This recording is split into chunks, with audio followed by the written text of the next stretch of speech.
The strong wind blew off rooftops of some houses and classrooms at the local school and uprooted electricity poles.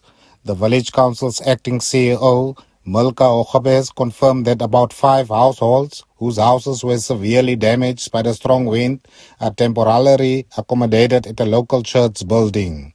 The thunderstorm also plunged into darkness some residential areas at the village. No life-threatening incidents were reported. The damages are quite severe.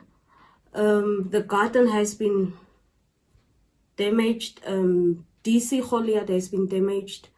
The old age camp has also been damaged. And currently today we called in the electricians to have a look into the poles, electrical poles that has fallen, and they are busy addressing or attending to that.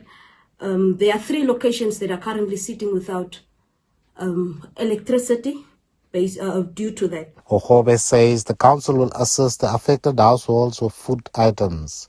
She called on Good Samaritans to assist the council financially or in any manner to help it rebuild the damaged properties. Lukman Kluter, NBC News, Keetmanshoop.